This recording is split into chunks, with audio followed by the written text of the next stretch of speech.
കരിപ്പൂരിൽ പുതിയ terminal തുറക്കുന്നതോടെ car പാർക്കിംഗിനായി സ്ഥലം ഏറ്റെടുക്കൽ വേഗത്തിലാക്കാൻ ഉപദേശക സമിതി യോഗം തീരുമാനിച്ചു. കരിപ്പൂർ പോലീസ് സ്റ്റേഷൻ വിമാനത്താവളത്തിലേക്ക് മാറ്റാൻ 20 സെന്റ് അധികമായി ഏറ്റെടുക്കാനും തീരുമാനമായി.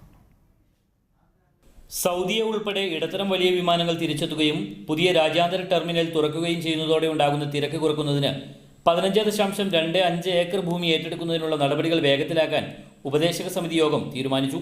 സമിതി ചെയർമാൻ പി.കെ. കുഞ്ഞാലിക്കുട്ടി എം.പിയുടെ അധ്യക്ഷതയിലായിരുന്നു യോഗം.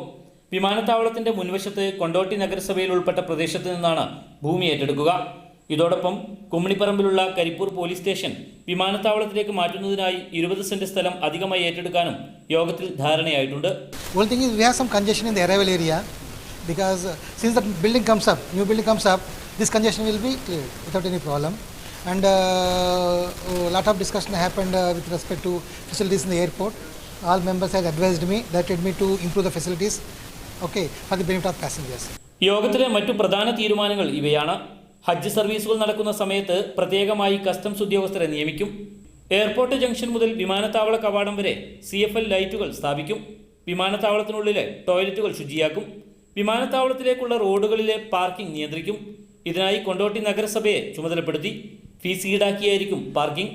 വിമാനത്താവളത്തിന്റെ സൗന്ദര്യവൽക്കരണ നടപടികൾ വേഗത്തിലാക്കും. ചീക്കോട് പദ്ധതിയും വേഗത്തിൽ പൂർത്തിയാക്കും. സൗദിയെ സർവീസ് ആരംഭിക്കുന്ന പശ്ചാത്തലത്തിൽ കോഴിക്കോട് വിമാനത്താവളത്തിലെ rescue fire and fighting category 8 നിന്നും 9 ഉയർത്തുമെന്ന് വിമാനത്താവള ഡയറക്ടർ കെ. ശ്രീനിവാസ റാവു പറഞ്ഞു. മീഡിയ 1 മലപ്പുറം.